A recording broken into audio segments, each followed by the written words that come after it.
See DANI beginning off against Expo Master. See what happens. The Goblin Gang starting us off with the Expo Master, mostly just for cycling. Yeah, it does use those guards to defend against that. Perfect defense. Yay. And Princess summoned here takes out that last remaining guard. Fireball on the Princess does deal a little bit of damage onto that tower. Was it worth it? -1 trade, obviously in terms of Elixir. Gonna be looking towards the Tombstone to see what they can do. Still the Rascal girls not really targeting the tower from behind. Yeah, that's what you kind of want. You won't always want to try and pull that Rascal boy away, because if you leave those Rascal girls unattended, they will kill pretty much everything. So you always have to try and separate them. And here, DANI used that Tombstone to separate the boy away from the girls and then summon the Mega Minion to take it out. This looks like a grand challenge deck if I've ever seen one. Coming from Expo Master. Mostly talking about the log bait. More than anything, DANI is going to be more heavy focused. Going with the Lava Hound this time around. Yeah, Princess in retaliation. I mean, Expo Master does have a lot of tools to deal with this guy. He has the Rascals, he has the Dark Goblin, he has the Goblin Gang. Lots and lots of tools to deal with this, and there's the balloon. Expo Master doesn't even look phased. There's the Dark Goblin coming in, and it locks onto the Lava Hound. That's not going to be good at this point. One bomb goes down. Oh, look at this. Everything Two. going down. The 2 drops and the 3 drops will come through, and the Lava Pups tanking up all the damage from multiple units now, and see the Lava Pup just finish it off with a couple of more hits onto the King's Tower, but 1 tower gone now for Expo Master. What is going on with Expo Master? He just didn't defend that at all. See the zap coming through for the Goblin Barrel, but really not going to translate into much of a good defense there, as we see them drop down to 13-12 on the left side for DANI. Yeah, it does summon the Rascals. Okay, the Rascal boy catches the tower. The Prince is coming in, but takes out those guards. The barrel comes in. There is a fireball there. It misses one of the goblins. So that tower is gone, surely at this point. Yeah. Very nicely done. And Rascal once again on the left side to give no breathing room towards the side of DANI. Still looking very good. The Goblin. Oh, look at the King Tower. The King Tower is gone. Oh my God, what happened? The Dark Goblin was still there the whole time. He was hiding under the minions, and we couldn't see it happening as he was putting a continuous amount of crown. Got the first tower, and suddenly he loses 3. That makes a lot of sense. If he'd have been better on his defense there, he would have won that game. All he had to do was hold out, and he couldn't do it. Expo Master just casually throws on decent amounts of pressure. Wasn't even overwhelming pressure, and it was just a bit too much for DANI to deal with. But hopefully he clears his mind for game 2 and brings us a much better performance. Goblin Gang just logged away as we see the first cycling come through. Without that long, just going to be looking to throw down the Goblin Barrel. Handled very nicely with the Rascals from Expo Master. Yeah, barrels there. Got 1 hit onto that tower. Not the best, not what you want, but the Rascals did a very good job of cleaning up. There's the Dark Prince. You see, once again, you wait for that Rascal boy to move out the way and summon something that will kill the girls first. Because if you leave anything in front of those Rascal girls, it's dead. See the Rascals on the other side, but handled very well. Bind along, providing no defense there. The Bandit out for defense now for DANI. Limit along with the Goblin Gang. Make sure it receives no damage to the tower. Yeah, that Royal Ghost out of nowhere kind of just creeped up on everything. I definitely didn't see it get played, but there it was. It just cleaned up a little bit of the defense. Nothing too major though. No one's taking considerable hits onto their towers at this point in the game. Okay, we're going to see the log being baited out once again. Will we see the Rascal being played by an Expo Master, because it's not going to be available for the direct counter there. So we see the Giant, we see the Mega Minion. Princess, such a good card against pretty much everything, but does get taken down by that poison. There's the log that's going to kill the Rascal girls in the back. And that Giant is just going to absolute town on that tower. 1095 on the count here for DANI's tower on the left. Royal Ghost wants her for cleanup duties. Going to be back once again. It's going to be charging into the Dark Prince, and it's Sparky now for Expo Master. See what he can do on defense. The Sparky almost feels like a BM Sparky at this point. Like, I've beat you once, I'll beat you again. And this time I'll do it with Sparky. But that barrel did a little bit of work on that top. Amazing. Talking about the patience there from Expo Master. You talk about the Goblin Barrel that was not even logged out. Even if he had the log available, he was waiting for the Rascal, and he got the perfect log to make sure it's Giant and the Sparky did all the job there. Sparky is such a good card, criminally underrated. And because the Rascal Boy was just in range of the tower, the splash damage off that Sparky finishes it off. 4 seconds to do 2,000 damage. It just isn't possible. Hands off the phone right now. Hands off the screen. You don't need to touch anything when your tower is at full health. And looking good. Expo Master, winner of set 1 in the cleanest of way fashion. Talking about RAD and Yakitori, looking so strong as a duo. Can they be defeated? The answer so far has been no. But, you know, it's going to be up to the day of patterns, really. Just talking about the trend of teams getting beat out by unexpected teams. Started off with Sandbox, but could start again with KING-ZONEDragonX. Maybe Ho+July has what it takes to defeat out RAD and Yakitori for the first time here. Yeah, we see Balloon and Golem for KING-ZONEDragonX, and we see just a very standard 2v2 Golem deck. Look at the poison, look at the Inferno Dragons just going to town on those Golemites. The Lumberjack as well, dealing so much damage from the back, is now going to move forward.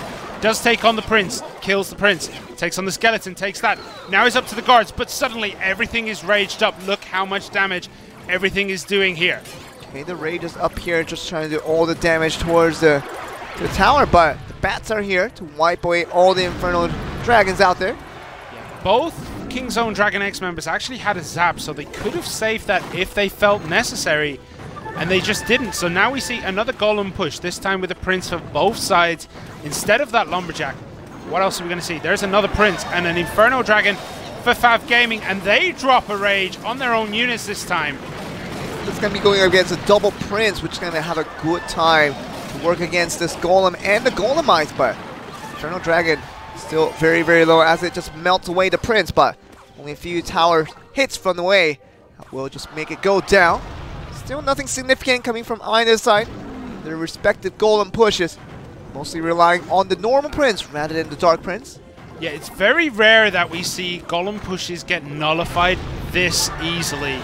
And this game has just been nullified Golem push after nullified Golem push. Both these teams are very equal.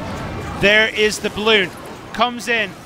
It's not going to reach the tower. There is too much there. The Mega Minion, the Bats. Oh, and he does. They have to fireball it.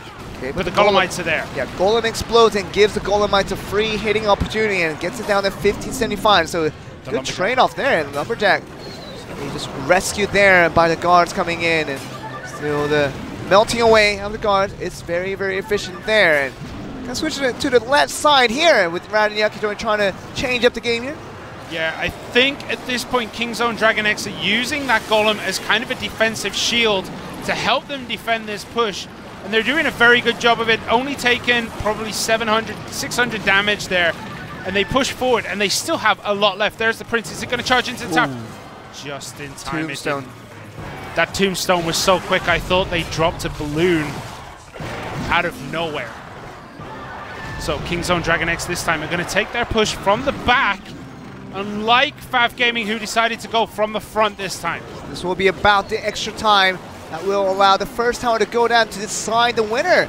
We're still looking at the raged up units right here. It's still going very, very strong. 669 all of a sudden, down to 616. But this push right here is going to be gone. And Ho+July for KING-ZONEDragonX now start to kind of make this impossible story more of a possibility here as they collect that one win to start. We're here, Simon. What could be the last game. RAD and Yakitori needs to pull one through, but if they want to keep their undefeated streak going into 2v2, they're going to have to pull off something incredible here because Ho+July, I think they're here to win the games here. Yeah, we see this time that FAV Gaming, RAD and Yakitori are packing that rocket. That is looking like it's the only change so far to both of these teams' decks. I see them focus on defense here as we see FAV Gaming having that Golem unpushed by any of the Prince here. So we're going to be looking towards the defense priority more than anything for this first round. Such a good defense from both teams there. Golems barely get anywhere near the tower. But KING-ZONEDragonX will have to put something down to deal with this Inferno Dragon. Otherwise, it's just going to go to town on the tower. Just throw down the bats. Does take care of it nice and easy. A few elixir trade there, and Ho+July just getting ready to push this golem out once again with the Prince right on his behind. Yeah, very interesting use of the rage for the defensive purposes, making sure that they clean up the push. And we see guards against guards.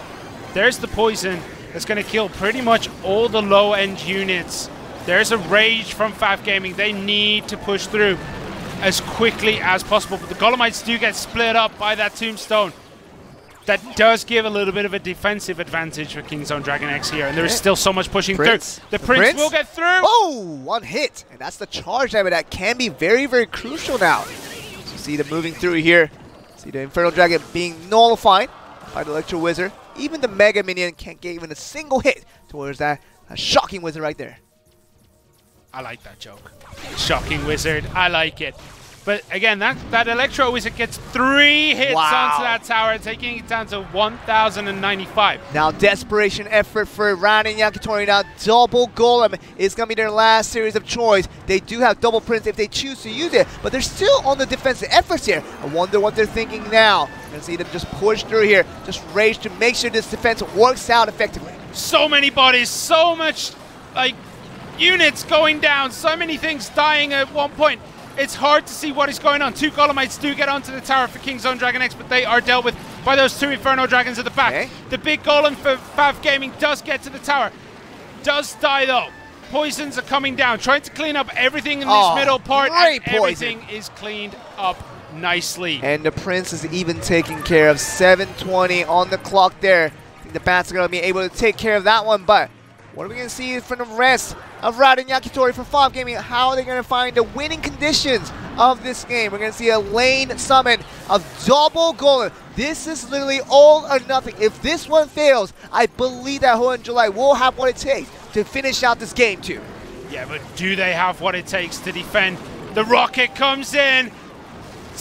Doesn't take out the Inferno Dragon. It doesn't matter. The Zap reset it. Ooh, that's the 276. So much the Golem bite.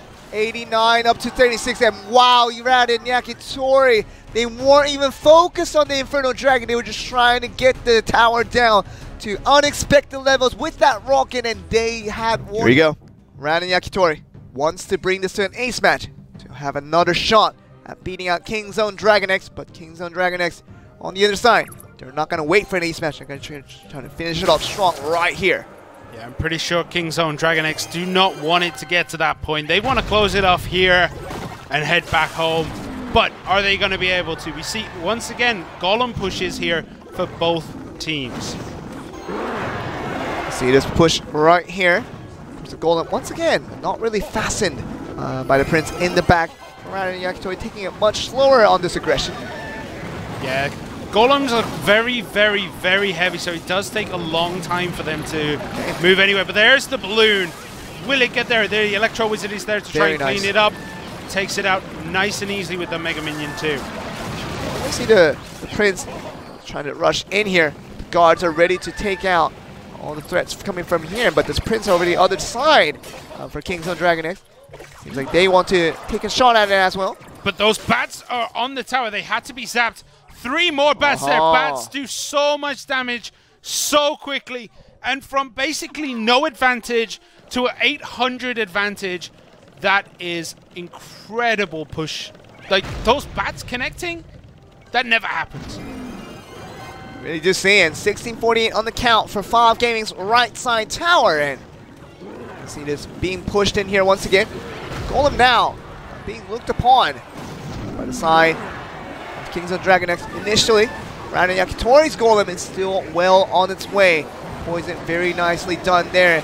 Once again, the Rage being now summoned on the offensive side of things, but this Golem has already arrived. Yep, the Golem arrives.